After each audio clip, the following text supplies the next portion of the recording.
बिस्मिल्लाहिर्रहमानिर्रहीम, अस्सलाम वालेकुम। कैसे हैं आप सब लोग? उम्मीद करती हूँ आप सब ठीक ठाक होंगे। तो ये मेरा एक छोटा सा व्लॉग है, उम्मीद करती हूँ आपको बहुत पसंद आएगा। एंड तक ज़रूर देखिएगा और अच्छा सा कमेंट करके ज़रूर जाइएगा। अपनी दुआओं में मुझे याद रखा करें। तो ये मेरा सिंपल सा है, बिल्कुल सिंपल सा व्लॉग है। इसमें मैंने बनाई है तोरी की सब्ज़ी और बहुत ही सिंपल से तरीके से बनाई है। और उसके अलावा मैंने बनाया है मक्खन। साथ में मैंने जो है ना किचन की जो डेली रूटीन होती है वो भी आपसे थोड़ी-सी शेयर की है।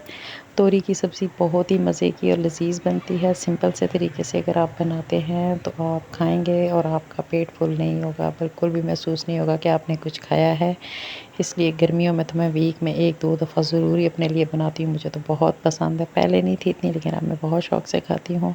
ठंडी सी है, बहुत सुकून देती है इस शदीद गर्मी में। गोश्त और इस तरह की चीज़ें तो बिल्कुल भी टेस्ट नहीं आता। हाँ, लेकिन बाकी फ़ैमिली के लिए सब कुछ ही बनाना पड़ता है, दाल, सब्ज़ी, गोश्त सब कुछ। लेकिन मुझे ये तोरी की सब्ज़ी बहुत पसंद है, मैं बहुत शौक़ से खाती हूँ और अपने लिए ही बनाती हूँ ज़्यादातर।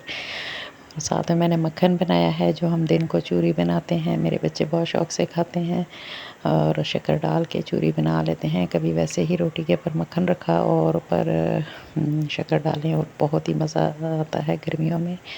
और इसी के साथ डेली की जो हमारी रूटीन है सब ख़वातीन की, वो भी जारी है। बहुत शदीद गर्मी है। बीच में बारिशें भी 1-2 दिन हो ही जाती रही हैं। तो बस गर्मी का हाल मत ही पूछें। दिन में बस कितनी दफ़ा कपड़े चेंज करते हैं, कितनी दफ़ा नहाते हैं। जैसे बर्तन धोएँ, पसीने इतने आ रहे होते हैं, तो खुद को ही कोफ्त होती है, तो फ़ौरन कपड़े चेंज कर लिए जाते हैं। बस सबका यही हाल है गर्मी से। और जिस दिन ज़्यादा गर्मी हो जाए तो लोड शेडिंग भी हो जाती है। और जिनके घर मेरी तरह यूपीएस नहीं है या कोई सोलर पैनल वगैरह किसी ने नहीं लगाया, तो उनका तो बहुत ही बुरा हाल हो जाता है। तो पानी की भी कमी होना शुरू हो जाती है। तो ये देखें जी, मैंने आटा गूँधा था जो कि फ्रीज़ हुआ हुआ था, मैंने रखा था फ्रीज़र में। लाइट नहीं थी तो वो फ्रीज़ ही हो गया था बिल्कुल, तो फिर मैंने और ताज़ा आटा गूँध लिया था। और ये साथ ही मेरी तोरी की सब्ज़ी भी रेडी हो गई थी। और ये देखें मेरा मक्खन बनाने का बिल्कुल सिंपल सा तरीका है। मलाई निकाली है रूम टेम्परेचर पे, जब आ गई है मलाई जो मैं जमा करती हूँ वो फ्रीज़र में रखती रहती हूँ। फ्रिज में रखें तो ख़राब हो जाती है, स्मेल आना शुरू हो जाती है। तो इस तरीके से बनाते हैं, बहुत ही सिंपल से तरीके से। सर्दियों में तो ये इतनी घनी होती है मलाई कि आप इसको हल्का सा चम्मच से भी करें तो बन जाती है, लेकिन गर्मियों में बहुत ज़्यादा मेल्ट हो जाती है, तो थोड़ा इसको ना इकट्ठा करना मुश्किल हो जाता है। इसमें अगर आप बर्फ़ के क्यूब्स डाल दें या ठंडा यख़ पानी डालें तो फिर आसानी से मक्खन आ जाता है, लेकिन इस तरीके से भी हो जाता है। थोड़ा-सा इसको कंट्रोल करना मुश्किल हो जाता है, बाकी बन जाता है।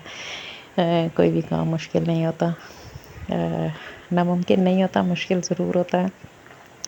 और देखें मेरे ढेरों ढेर बर्तन भी साथ जमा हो गए थे, लेकिन मैंने कहा नाश्ते के बर्तन और ये सारे इकट्ठे ही धोऊँगी कि मक्खन बनाते हुए काफ़ी बर्तन गंदे हो जाते हैं। फिर खाना वगैरह बनाते हुए सुबह-सुबह मैंने ना नाश्ते के बर्तन किया था, तो साथ में फिर ना खाने के दौरान जब खाना बनता है उसके भी ढेर सारे बर्तन थे। मक्खन बनाने के दौरान के भी हो गए थे, तो बहुत ज़्यादा हो गए थे, तो फिर मैंने ये सब वॉश भी किए थे। और उसके बाद फिर मैंने सफाई वगैरह की थी और सारा काम किया था।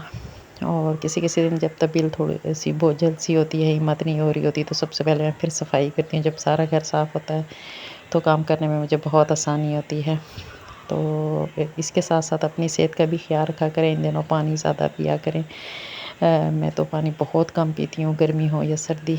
मेरे इलाके किडनी का भी मसला है, लेकिन क्या करूँ, बस आदत सी नहीं है, पिया नहीं जाता। लेकिन अब मैं बहुत अपने आप को कंट्रोल कर रही हूँ, पानी ज़्यादा से ज़्यादा पीने की कोशिश कर रही हूँ। तो आप सब बहनों से भी यही कहूँगी कि आप अपने पास किचन में कोई बॉटल रखें और साथ-साथ पानी पीती रहा करें, वो याद रहता है। वैसे तो याद ही नहीं रहता, बाज़ औक़ात हम कह देते हैं खैर है, थोड़ी देर बाद और अपनी सेहत का हम सत्यानाश कर लेती हैं। तो मेरा छोटा-सा व्लॉग था, उम्मीद करती हूँ आपको पसंद आएगा। पसंद आए तो लाइक और सब्सक्राइब ज़रूर करें और अच्छी-अच्छी दुआएँ ज़रूर दे के जाया करें। और मुझे बताइएगा कि आप लोग पानी का कैसे किस तरीके से पीती हैं ज़्यादा से ज़्यादा। गर्मियों में तो ये भी कर सकते हैं कि हम कोई जूस वग़ैरह बना के रख लेते हैं अपने लिए, रूह अफ़ज़ा बना लिया, कुछ ना कुछ बना लेते हैं। तो इस तरह हमारी पानी की कमी भी पूरी हो जाती है। तो मेरा एक छोटा-सा व्लॉग था, उम्मीद करती हूँ आपको पसंद आएगा। पसंद आए तो लाइक और सब्सक्राइब करें, अपनी दुआओं में याद रखिएगा। इसी के साथ मुझे दीजिए इजाज़त। अल्लाह हाफ़िज़।